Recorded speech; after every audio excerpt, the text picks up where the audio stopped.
This game is rated M for mature. Hey there everybody, redxparasite here, and welcome to the bonus episode for my Let's Play of Bayonetta 2. So in this, I will be covering pretty much everything that isn't Tag Climax or the Lost Witch Trials. So, off the bat,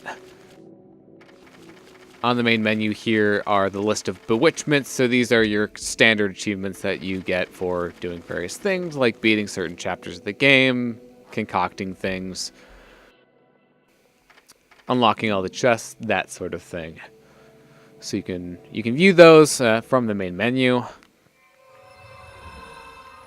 The big thing that I'll be covering here is the gallery. Starting off with the sound jukebox here. So this is actually pretty nice. It'll have pretty much all of the main tracks in the game, and you can play, pause, repeat, and I think they actually have better icons in this one. So this is just repeat the one song.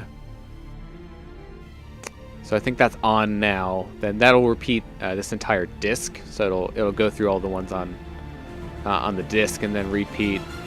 And I think that's just loop all. So pretty nice. I'm not gonna go through all of them. You can skip between tracks by hitting L or R. So let's see. What are some other good tracks? So there's that. This is pretty nice. So there's the kind of normal, not as upbeat version of Moon River.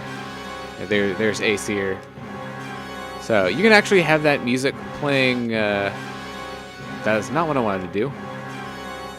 I'm confusing my X and Y buttons. There we go. But you can have that playing as you look through some of the other stuff in the main gallery here. So next up is character art. So this is mostly concept art stuff. So this is Bayonetta's new design here. Love is blue. All of the notes are going to be in Japanese, by the way. Yeah, because it was developed by a Japanese company. So you got the beast within, panther. So see that? Okay, so that is called the snake.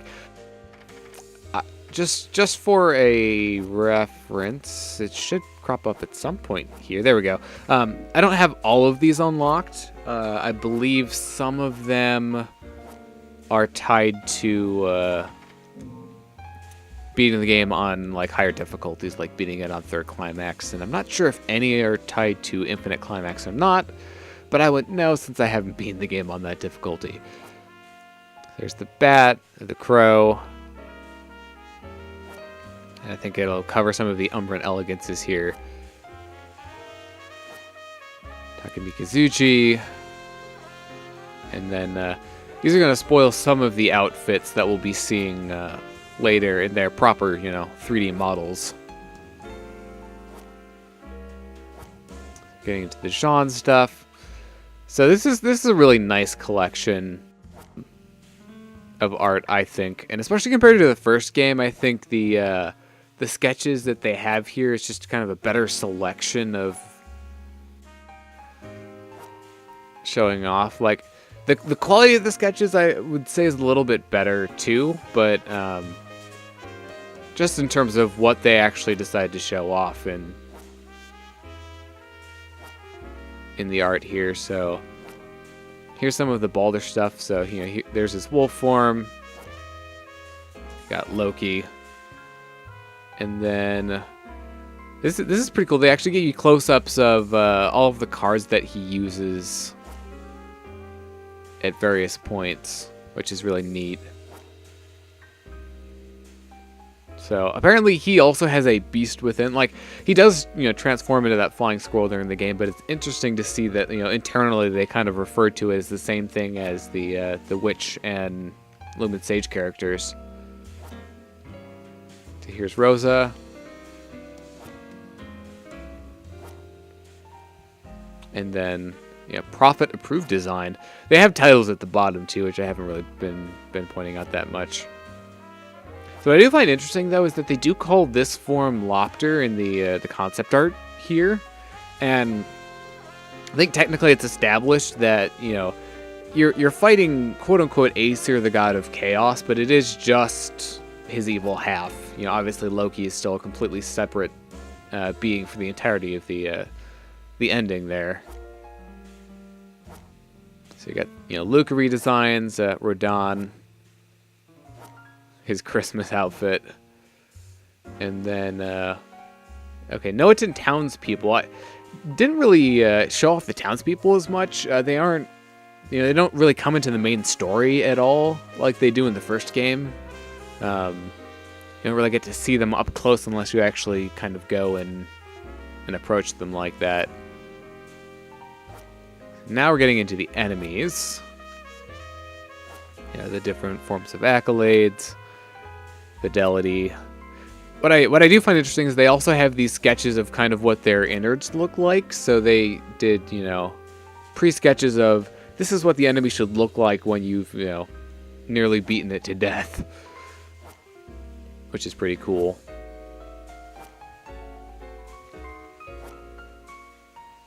So here's some of the bosses, I think. Worship.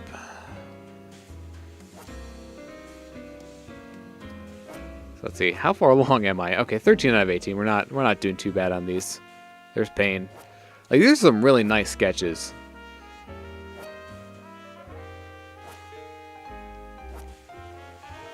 So, Greed. Ugh. That's all I will say about that. I do not like those enemies. So there's Insidious. Huh. So it's called Manta's Eye. So apparently before they came up with the name Insidious, they were calling it just like a manta ray. Which, to be fair, that's essentially what it is. So Flower Armor for Elrond. Kind of early Gamora forms. Definitely looks a lot better in the later forms, though. Actually, that's interesting. So, I believe while you're using Umbran Climax and you're using Alruna, one of the things that can come up is the augmented Wicked Weave is Baal's tongue. I don't think I ever realized what that was before. So have fun pronouncing that. And then got some Golem Core ones, and like these are pretty nice sketches. So there's Aesir again, and I think we're back to the beginning. Yeah. All right, so we've got background art 2, and these are pretty nice. Some of them are a little bit more, you know, artsy or drawing based, and then others are a little bit closer to the in-game graphics. But yeah, definitely compared to the first game, this game has a lot more in the way of art, I think. Because from what I remember, the first game's gallery was not nearly this extensive when it came to backgrounds.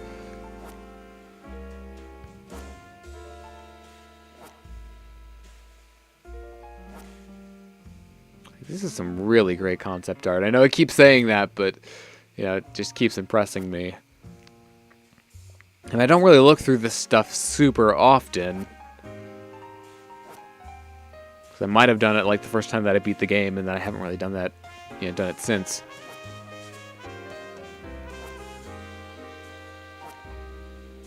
So let's see, how far are we on these? 5 out of 16. Try to keep things moving, but it's got like some great use of lines, color.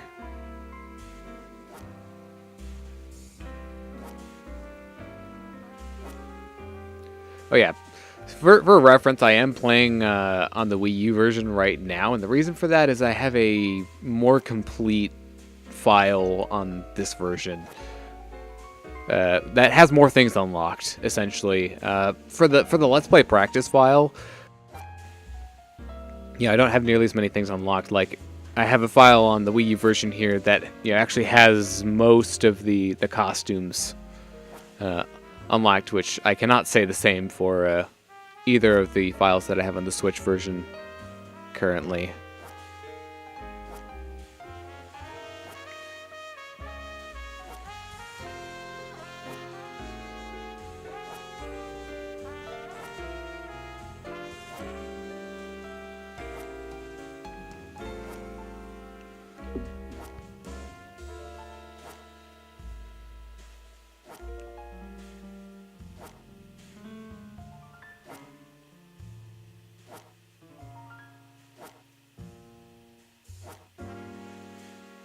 I have to say, these sketches of Inferno look better than the real Inferno. Again, it's one of those things, I mentioned it like during that chapter, but they did a good job of making a place that I would not want to go. So, demonic barrier, but if I'm just going silent here, it's just because I'm appreciating the art. Alright, we're getting there, slowly but surely. Yeah, feel free if you want to take a longer look at any of these to kind of pause and examine them in greater detail, because there's a lot of detail to be had here.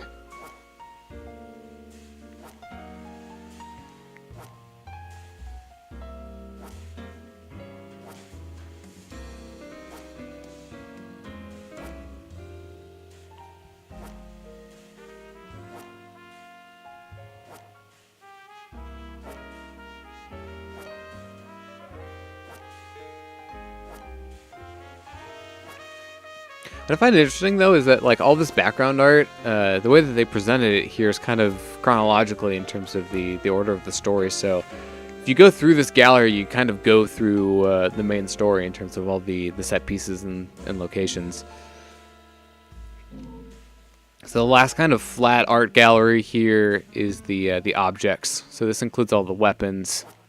So it's Kafka, Undine, the fire form, the ice form, Chernobog.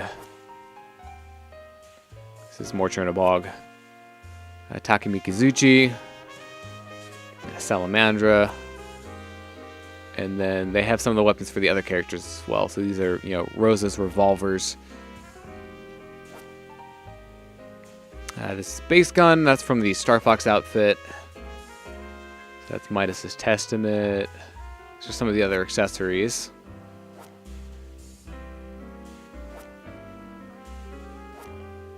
So that's some of the mechanics, pole dance. I mean, it's very, very accurate, though. Actually, that's interesting. So those Umbran resting places were called Prophet version earlier on in development.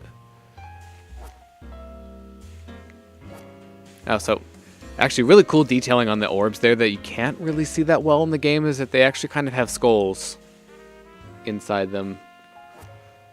If you look at the lights closely.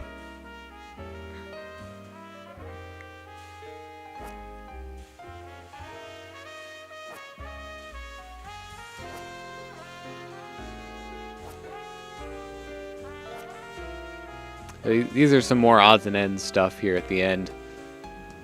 I do like what they did with the kind of event object here, though. Instead of having the film from the first game, kind of making it that clock. That was a nice touch. And here's another language for you to go through and decipher all the text that they placed on things in various places, if you feel like doing that. So now we'll move on to the 3D models. So pretty similar to the first game in terms of, you can move, pan around, zoom in, all that stuff, turn off the guide. What's nice about this is if you're playing on the Switch version, you can take screenshots of this, this stuff if you want to. So here's her during summoning. Oh, so that's interesting. So they're Malphas's wings that she uses for the flying fights end segments. So coming up here, these are going to be the Umbran Elegances that go along with the various assortment of weapons. So this one's Rakshasa. Kafka's pretty cool. I mean, I really do not like using Kafka as a weapon. It just does not fit my my style personally, but I have to admit that outfit does look pretty nice.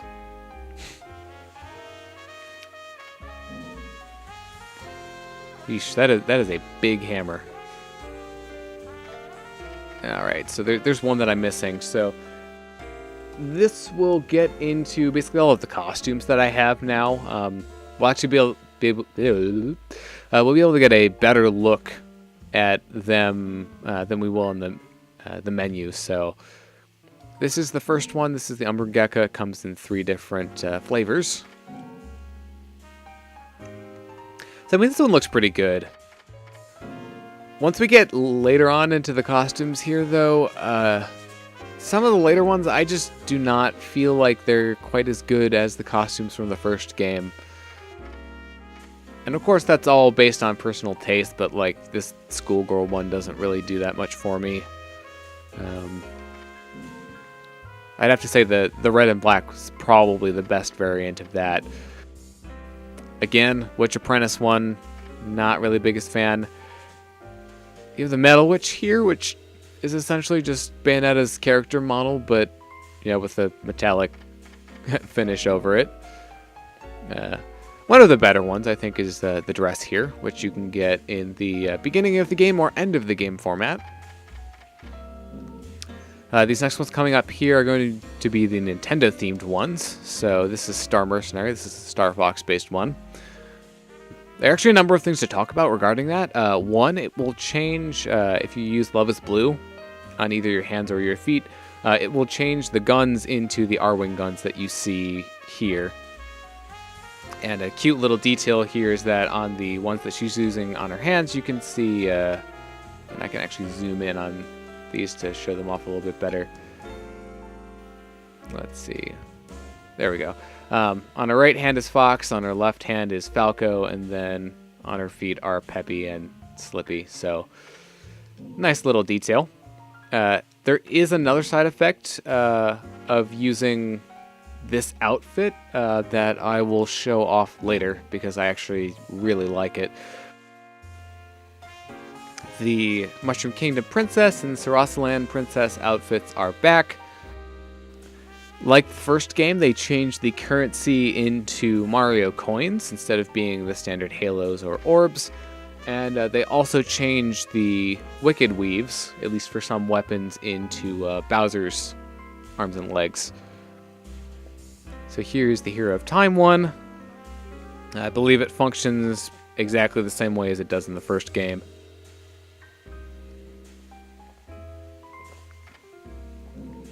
Galactic Bounty Hunter. This one's back.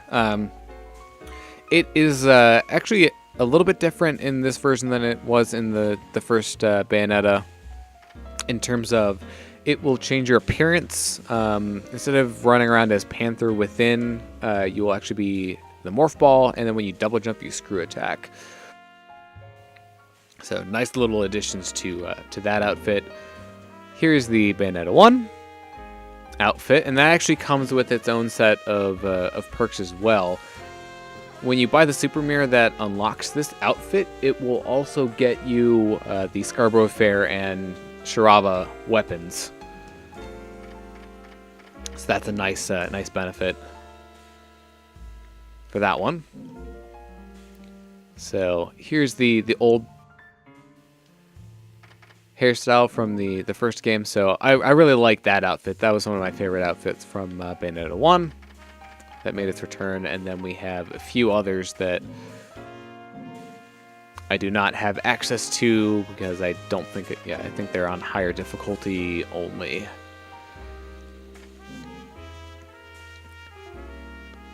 So the rest of these, going through Jeanne, she has her own set of outfits, distinct from Bayonetta, so I don't have any of those. I haven't bought any of those, so I don't have them unlocked. I think for the most part they are similar to Bayonettas, but they just might have different colors to them. Kind of like the same thing that happens with Jean's weapons, in terms of being like recolors or reskins of the original Bayonetta 1. So we've got some of the other characters here in the models. We've got, lots and lots of models. They have pretty much everything in the game. So, Umbra in armor. Jean's bike.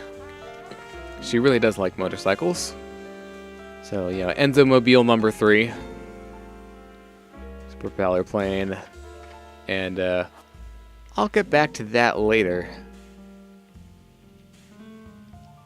So, got models for some of the citizens of Noaton, which are apparently not, opaque for whatever reason.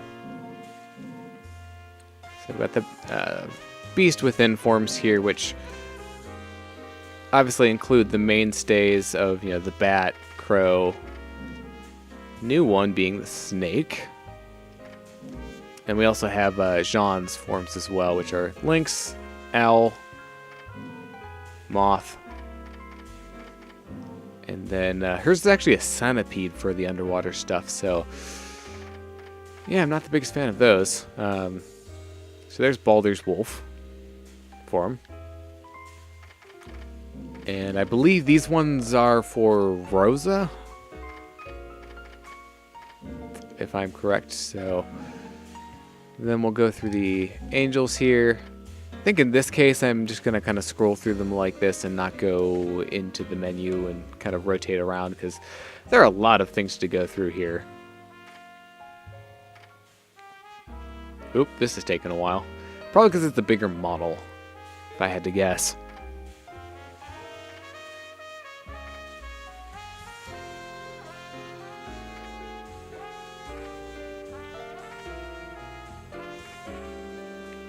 Okay, so now we're getting to all the Bayonetta 1 enemies. Because this game essentially doubled the number of total enemies that you encounter, because most of the Bayonetta 1 enemies are here, as well as the ones that they added in this game.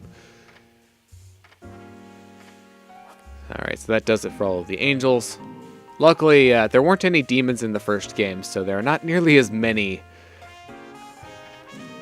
of them in to go through. They've all got some visual cohesiveness in the kind of purple and red color themes they have. So there's Greed, Malicious. So there's Gamora for you, just kind of sitting on the ground. Ooh, there's Gamora on a building. I'm going to scroll down for the rest of these. Phantasmaraniae. Insidious. And then the two forms of Alrone.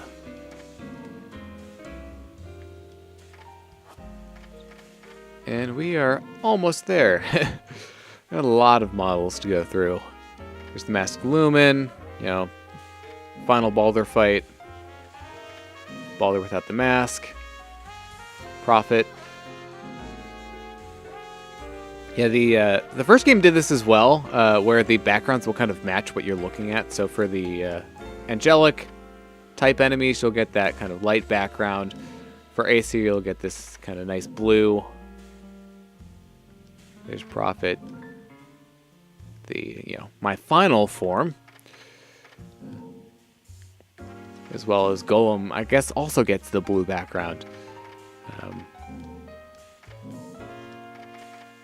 And that's actually it for the three models. So yeah, you can see here's the demonic background, and almost done. So these are our summons. So there's Madama Butterfly, Gamora, Hecaton Care, Labalas, the one that I really don't want to pronounce, Hydra, Diomedes, which is a personal favorite of mine, they introduced in this game, Ball, Omni, and then some things that we haven't really seen yet. Alright, that will do it for the 3D models. The cinematics, you know, are cutscenes and trailers. So it has like the E3 trailers for the game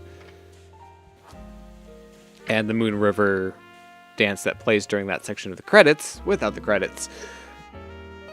The last thing here in the gallery are these verse cards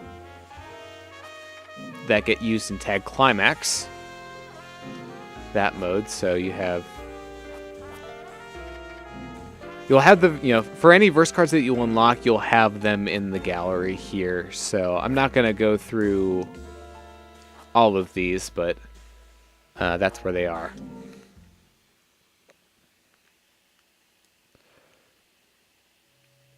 Now that we've done that, I'm going to jump into story mode here. And I've already gone over the costumes, at least the ones that I have. You know, which is not everything, but it's mostly everything. So now I'm going to go into the Gates of Hell and just kind of go over the rest of the stuff that's available here. The world famous Road Dogs, where demons and gunsmithing go together like chicken and waffles. Sorry, I'm mad hungry. What can I do you for? Alright, so I didn't buy any of these, but you can buy alts for Rakshasa, Undine, Salamandra, and Alruna if you want. I think I've covered most of the accessories here in one of the previous episodes. The ones that I find particularly useful, this one is a pretty nice one to have, so you can replenish health by taunting an enemy. This one's good for combo score. It will enrage all of the enemies automatically, but then you get better combo points out of it. This one is also really good, so this will increase the rate of rare drops from enemies. I think it will only works during a torture attack, but it will guarantee that you get like the largest health drop out of it, so that one's particularly useful, and it actually makes torture attacks more worth using than they usually are. So this one, I believe, yeah, so we didn't unlock this one until we beat the game. And I think it allows you to activate Witch Time at will. I'm not sure exactly how it works because I haven't used it much, but that can be helpful. And then this one is another great one to just have if you don't have anything better to put on, because it will automatically regenerate some of your magic when you run out. I'm not sure if there's a limit to how many times it can do that, like within a given chapter or verse, but definitely better than having nothing. Of course, we have all of the items, as well as all of the techniques. Probably the biggest section, other than the accessories that I haven't gone through, is the Radahn's treasures here at the bottom. And for this, this is where you buy all of those Umbran elegances, as well as the costumes. So you'll have to buy the super mirror before you can buy any of these costumes that are below it here. And I think there are a total of like three or four super mirrors in this game for you to buy. The last thing in the shop here is the platinum ticket, and that functions pretty much the same way as the first game, although I think it becomes available like during the main story instead of at the end of the main story. But if you buy that, it will allow you to do a secret boss fight against Radahn. So now that I've covered that stuff, I'm going to go into the menu here, into the character settings. I'm actually already on the outfit that I wanted to. So this is how you change your equipment, including your weapon and your accessories, as well as changing which character you're playing as, and going through all the outfits. You want to play with Bayonetta? So I'm going to talk about some other things here, but I'm going to lead off with I'm going to jump into the final chapter here, because one of the perks of wearing the Star Mercenary outfit, and in addition to, it's a pretty good looking outfit in my opinion, is during the first 2 verses of the final chapter here, once the game actually decides to load. I am playing the Wii U version, so, you can see the load times for the Switch version are better. But we are actually playing with an R-Wing instead of the... Also, I really suck at aiming with this controller, apparently. But yeah, you can play these 2 verses using kind of your standard R-Wings, so... You shoot your, twin lasers from Star Fox 64. You can charge it up to lock on and make it more powerful. You can also launch, smart bombs, and I believe the smart bombs will take up magic. Yeah, so the smart bombs do consume magic, but this is actually really fun. And I would honestly say that I prefer this to the normal control. Fun little thing, when you go into Umbran Climax during this mode, it will turn your shots into the blue lasers, which will obviously do more damage. So this is a lot of fun, and it's a really nifty detail that they did not have to put in the game. So unfortunately, I think I'm probably going to have to cut this short and not finish this, because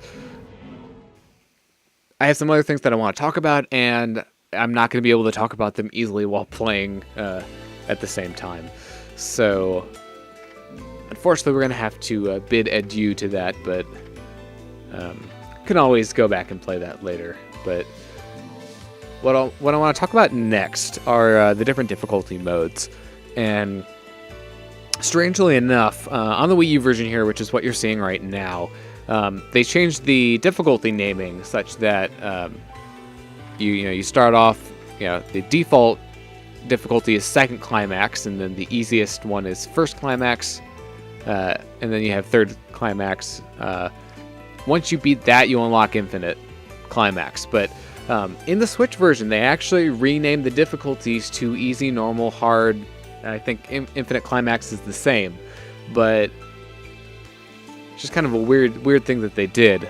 But getting into the actual differences between the difficulties, obviously the default is second climax.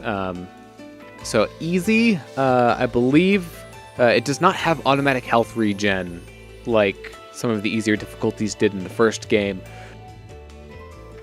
Getting into third climax or hard mode, it's similar to how it worked in the first game, in that you have slightly faster enemies, they attack more frequently, things will do more damage to you. What I think is different is that, unlike hard mode in Bayonetta 1, most of the enemy layouts, I think, are the same in third climax compared to second climax. Infinite climax is actually where you get different enemies, so more difficult enemies appearing earlier in the game. Obviously, it's faster than hard mode or third climax. Enemies are also more resistant to stun on infinite climax, so they will, they won't get stunned as easily, and that also applies to the bosses. So, for example, I think Wicked Weaves won't stun bosses as often as they do on the easier difficulties. The biggest difference, though, between Infinite Climax and Bayonetta 2 versus 1 is that you actually can use Witch Time in Bayonetta 2 on Infinite Climax, whereas you could not in the first game. And from what I've read, it's essentially required to beat the game here. So that kind of balanced it around, like, you need witch time to be able to hit some of the enemies. So next, I'm going to talk about the characters, like the playable characters. Obviously, there's Bayonetta, and there's also Jean in this game, like the first game. Jean is actually a lot easier to unlock in this game. All you have to do is beat the main story on any difficulty, as opposed to the first game in which you have to get platinum on every chapter on normal or above. The other character that you can play during story mode is Rosa, and in order to unlock her, you have to beat the game on third climax. I believe Jean's attributes are identical to the first game in terms of, in order to activate witch time, you have to do the bat or moth within timing. She can't, trigger it, like the window for triggering it is a lot tighter. But she does more damage with her Wicked Weaves. I think it's either 1.5 or 2 times the damage. Rosa is even more of a glass cannon than Jean is, though. For her, all of her attacks do 3 times the damage, but she also takes 3 times the damage from enemies. Unlike Bayonetta and Jean, when she uses Umbran Climax, she goes into her Umbran armor instead of using the Infernal Weaves that the other two do. And then the other thing worth noting is that Rosa can only use her set of revolvers, so she can't use any of the other weapons that Bayonetta and Jean have access to.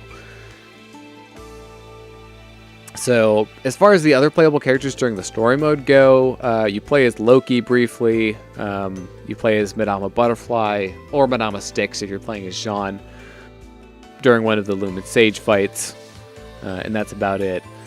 The other 2 playable characters are only available in Tag Climax, and those are Rodin and Baldur. So, suppose quickly I can go over Jean's weapons, because they do have different names compared to Bayonetta's. So, Love is Blue, it becomes All for One. Kafka is Samsa, Rasetsu, Yagyu, Inferno Slayer. So Alruna is actually the same. Salamander is called Agni. Undine is Rusalka. And then Sharaba becomes Angel Slayer. Handguns are the same. So I think that covers... Yeah, I think that covers everything. So let's switch that back. And... yeah, I think that does it for the playable characters. In order to unlock Rodin and Baldur, you have to beat specific verse cards in Tag Climax mode. So I will cover that, or actually, I suppose I have covered that during the Tag Climax stuff, but that'll be more applicable then. So the last thing before I wrap up this bonus video is talking about the unlockable weapons. So yeah, I can go back into the character settings for this. One of them are the handguns, and those ones you saw when I beat the game. So these are pretty weak. So I think they are weaker than the standard Love is Blue and Scarborough Fair sets. So basically, you can use these if you want more of a challenge. Then there's also a weapon called Rodin, which is 4 golden halo-like rings that are worn on the wrists and feet. And in order to unlock those, you have to beat the secret boss fight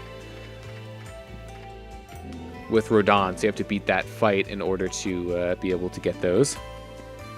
The other ones are the Scarborough Fair and Sharaba. And so I'm going to change back to Bayonetta here so I can show those off. Those ones you will unlock for buying a Witch with No Memories costume. So that's the default costume from the first game here. So when you buy the super mirror that has that costume in it, you will automatically get these 2 weapons for buying that. And then the last weapon that I don't have unlocked here is the Chain Chomp, which is, a Nintendo-based weapon. And in order to unlock that, you have to beat the game on third climax. So basically clear all the chapters on third climax or on hard mode. So I believe that covers everything that I wanted to say during this bonus episode. So I know it's been going on for quite a long time. But thank you for watching. I've been redxparasite, signing out.